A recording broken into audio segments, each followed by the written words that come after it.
Good morning, Afan. Today we are going to, it's just vibes today. We are doing the history of the World Cup. Cynthia, which team are you supporting? France. Why are you supporting France? Mbappe. When you do know Mbappe as a girlfriend. Anyway, the first World Cup to be played was played in the year 1930. This one was won by Uruguay.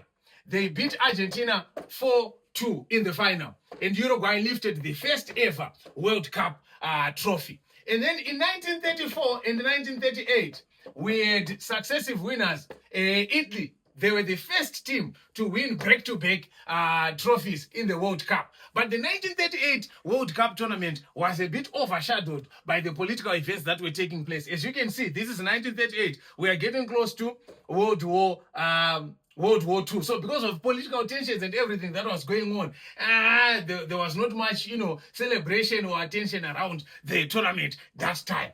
And then 1942 and 1946 actually were not played. There was no World Cup. Why? What is it? Because of this reason I've just stated right here. Because of World War II. So you see, Apana, that nothing in this life is divorced from the other.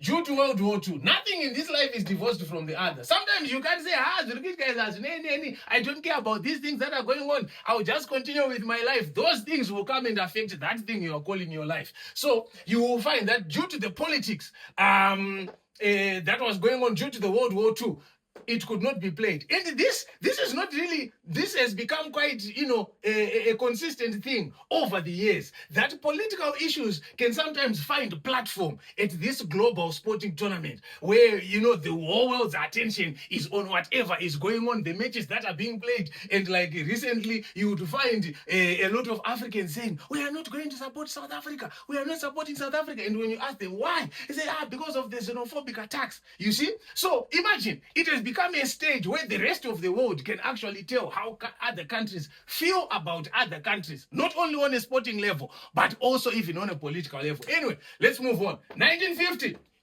the tournament returns. This one was hosted by Brazil. Wow. This one was hosted by Brazil. The final was played at the Maracanã Stadium. It was a match between Uruguay and Brazil. So these two were playing.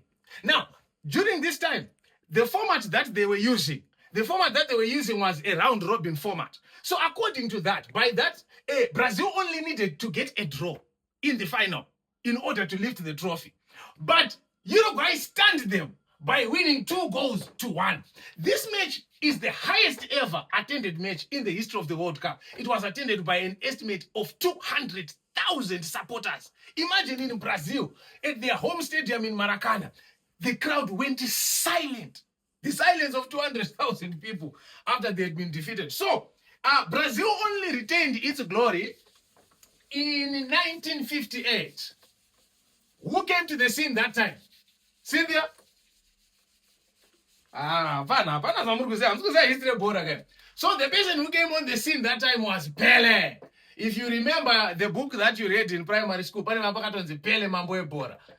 the king of football.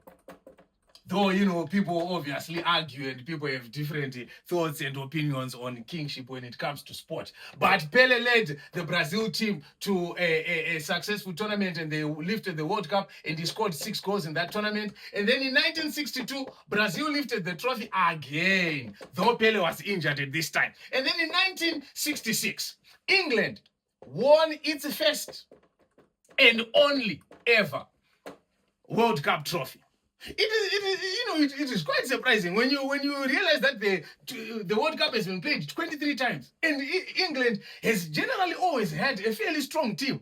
But to think that they have lifted the trophy only once, some people think that, no, maybe it's because, you see, most of the guys that play for the England national team, most of them, they play in the English Premier League, right? And most of them, are playing for these top teams where these guys are rivals against each other. One is playing for Man City, the other one for Man United, Liverpool, Arsenal, and Chelsea there. So because of the tensions, within the league, sometimes the same spirit transfers even when they go to the national team. Sometimes these guys don't really like each other. Because how do you explain that a team with Frank Lampard, with Steven Gerrard, with Wayne Rooney, with Ashley Cole, with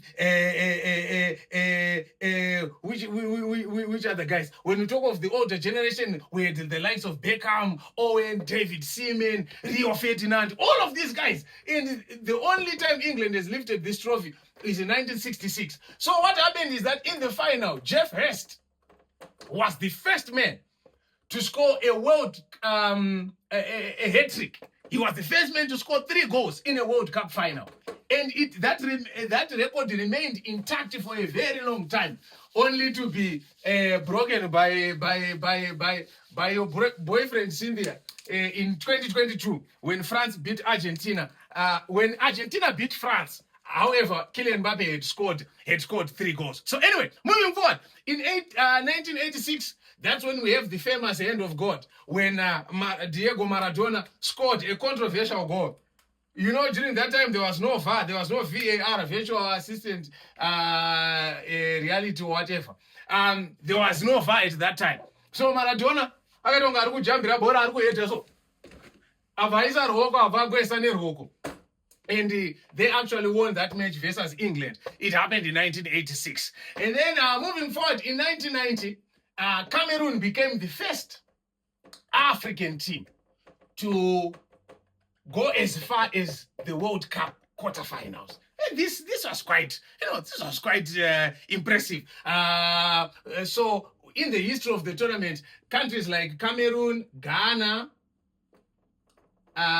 Senegal have gone as far as the quarterfinals. And then Morocco, representing Africa, has gone as far as taking 4th place. And this is probably the best that the African countries have done. Now, in 1994, Italy lost the final match to Brazil, when a man called Roberto Baggio missed a penalty.